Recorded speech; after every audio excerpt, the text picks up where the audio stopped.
नरेंद्र कुमार शर्मा, सह आचार्य इतिहास, राजकीय महाविद्यालय देवगढ़, जिला राजसमंद। प्रिय विद्यार्थियों, बीए प्रथम वर्ष के इतिहास विषय के प्रथम प्रश्न पत्र के अध्याय महात्मा बुद्ध और उनके द्वारा प्रतिपादित धर्म बौद्ध धर्म और उसकी शिक्षाओं को लेकर आज हम इस व्याख्यान में आपके सम्मुख उपस्थित हुए हैं। जैसा कि आप सभी जानते हैं कि बालक बुद्ध जो कालांतर में चल के महात्मा बुद्ध के नाम से प्रसिद्ध हुए, सारी दुनिया में वो जाने गए, उनका जन्म एक धनी मानी परिवार में, एक राजवंश में, शाक्यों की एक शाखा थी, लुम्बिनी नामक स्थान पर इनका जन्म हुआ था। और बचपन में इन्हें जिस नाम से पुकारा जाता था वो था सिद्धार्थ। इनका जन्म 563 ईस्वी में हुआ था और इनके पिता कपिलवस्तु के जो शासक थे शुद्धोधन, और ये जो स्थान है ये नेपाल की तराई में है। कुछ हिस्सा वर्तमान अगर भौगोलिक स्थिति देखें तो जो महात्मा बुद्ध का जन्म स्थल है लुम्बिनी, वो नेपाल की सीमा में आता है। और इनका राज्य भारत का जो देवरिया और गोरखपुर जिला है उत्तर प्रदेश का, उसका सीमावर्ती है, उसके नज़दीक है। तो वहाँ इनका जन्म हुआ था। पिता का नाम शुद्धोधन और माता का नाम महामाया या माया देवी था। और जन्म के कुछ दिनों के उपरांत ही इनकी माता का देहांत हो जाता है। तो इनकी जो मौसी थी प्रजापति, वो इनका लालन पालन करती है। जो बालक सिद्धार्थ है उसका पालन पोषण होता है मौसी प्रजापति के सानिध्य में। और बचपन में ही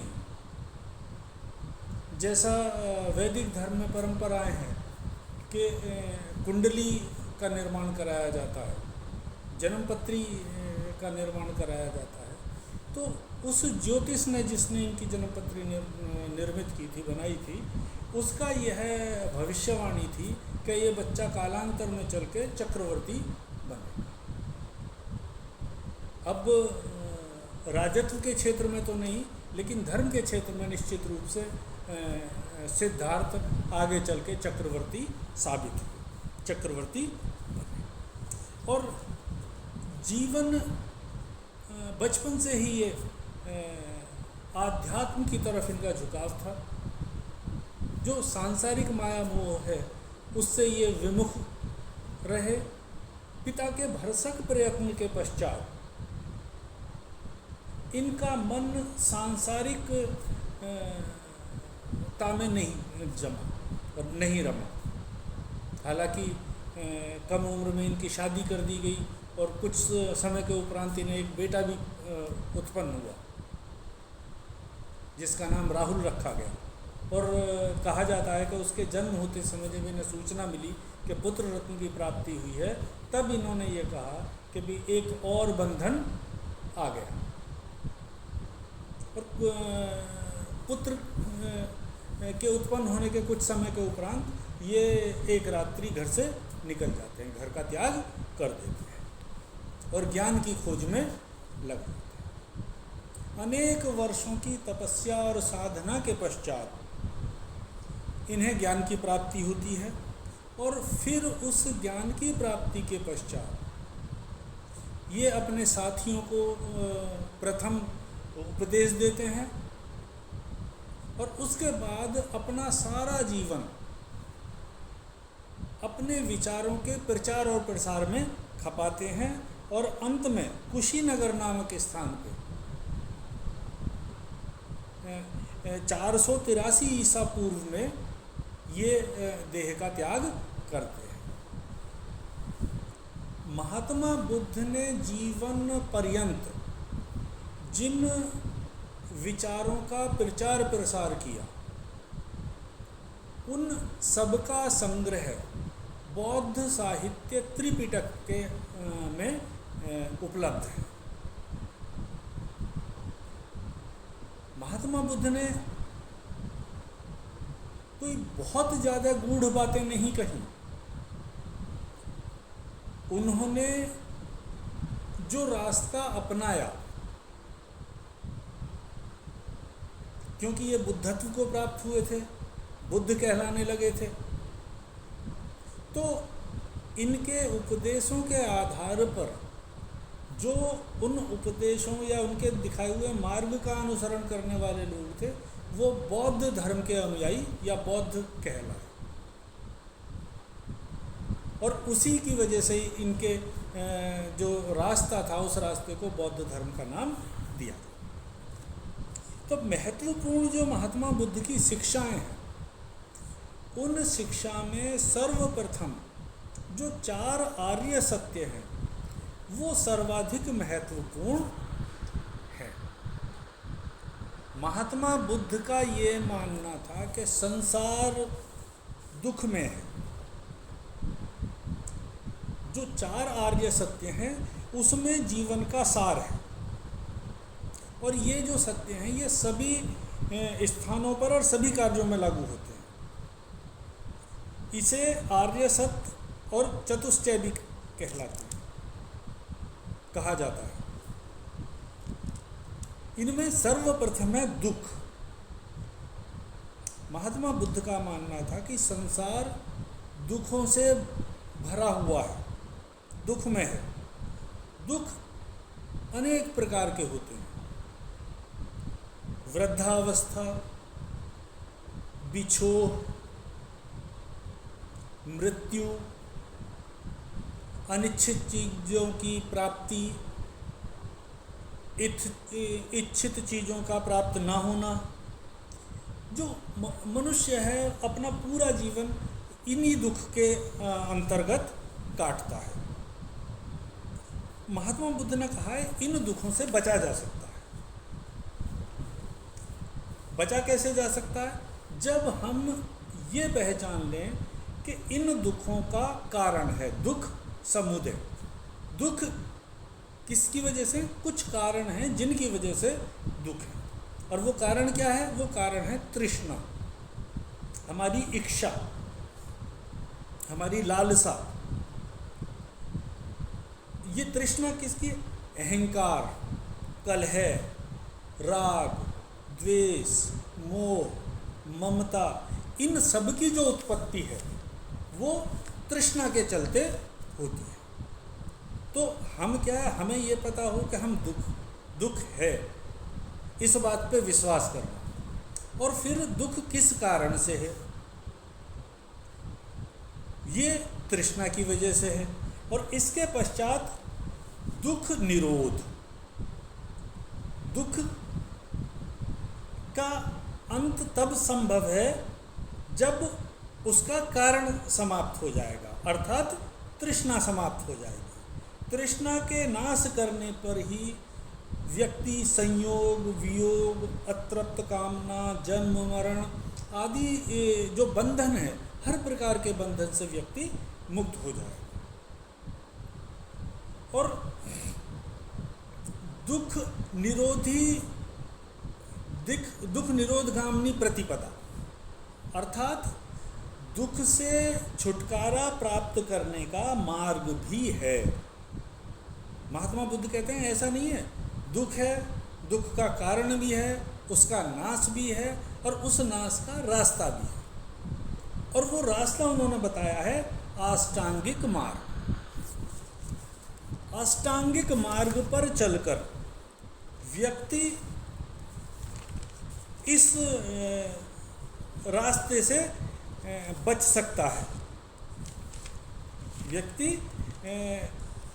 इन सभी दुखों से मुक्त हो सकता है। और ये जो अष्टांगिक मार्ग है उसमें है सम्यक दृष्टि, मतलब सामान्य तौर पर कहते हैं क्षीर नीर विवेक,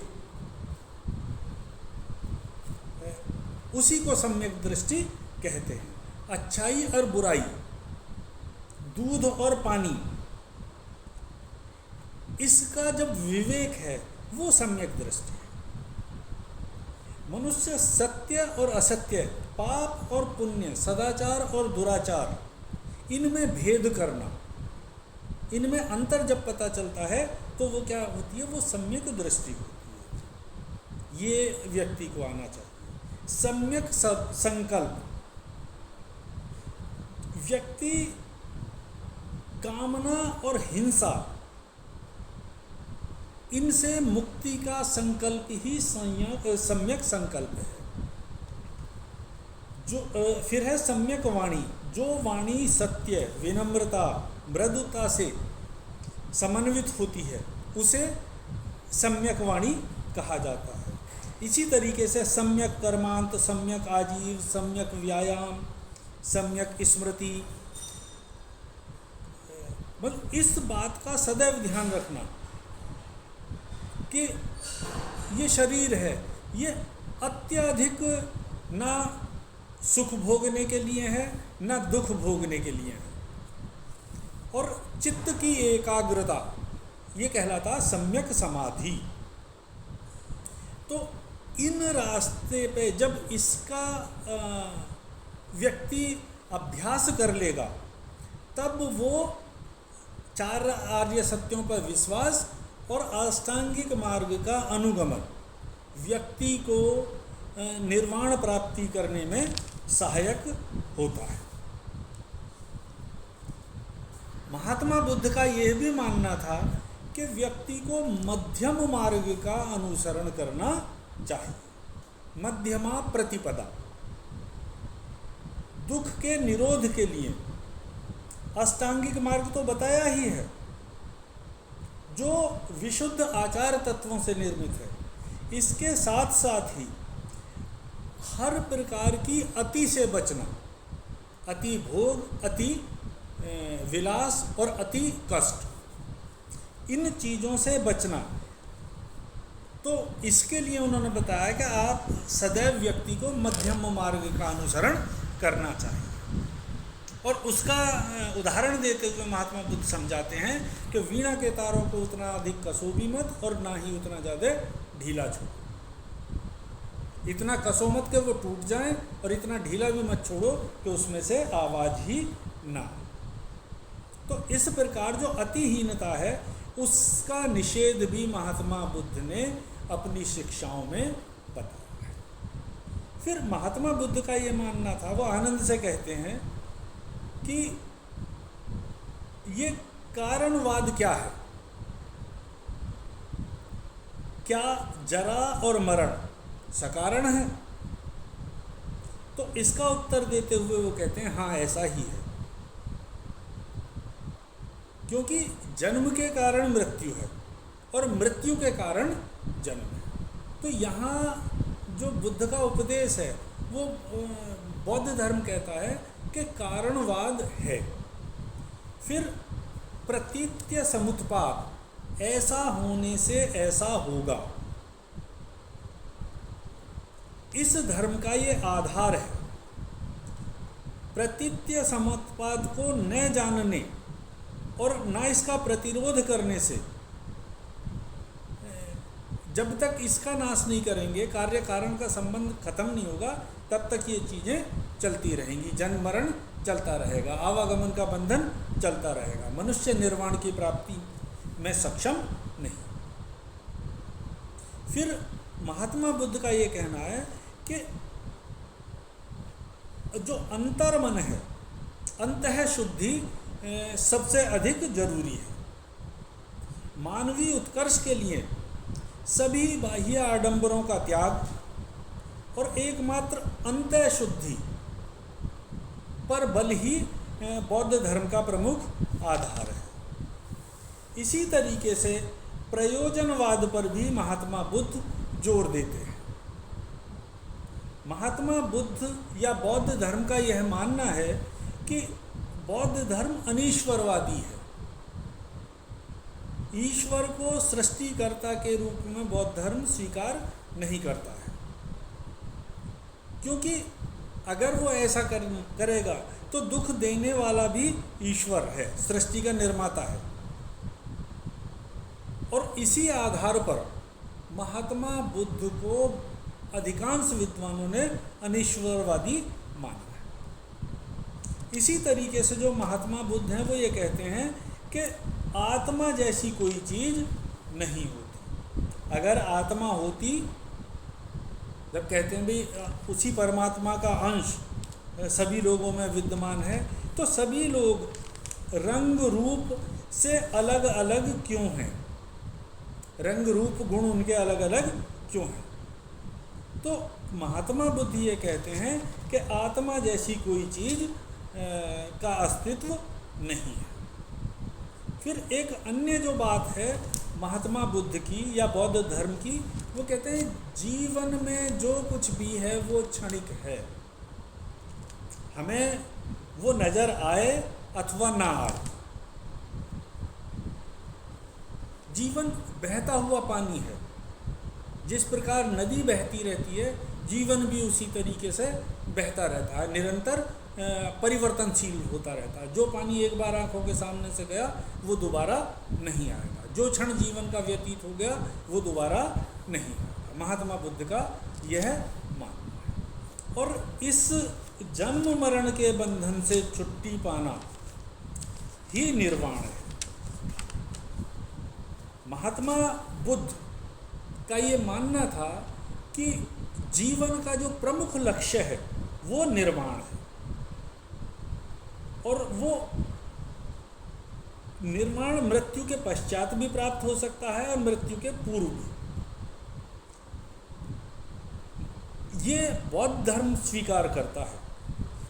बौद्ध धर्म में समस्त जो सिद्धांत हैं उसी प्रकार का निर्वाण भी एक सिद्धांत है। वस्तुतः जो बौद्ध धर्म है वो ज्ञान पर आधारित है, शुद्धि पर आधारित है, और विमुक्ति इसका अंतिम लक्ष्य है। जब निर्वाण की प्राप्ति करता है व्यक्ति तो जरा और मरण, जन्म और मरण, इनके चक्कर से मुक्त हो जाता है। उसे अमृत तुल्य बताया गया है। इसकी प्राप्ति के पश्चात कुछ अन्य प्राप्त करना बाकी नहीं रहता, शेष नहीं रहता, कुछ नहीं बचता। जब व्यक्ति को निर्वाण की प्राप्ति हो जाती है तो फिर उसकी सारी जो तृष्णाएं हैं वो समाप्त हो जाती हैं, और वो ही जीवन का अंतिम लक्ष्य होता है। तो ये है महात्मा बुद्ध और उनकी दी गई शिक्षा। धन्यवाद।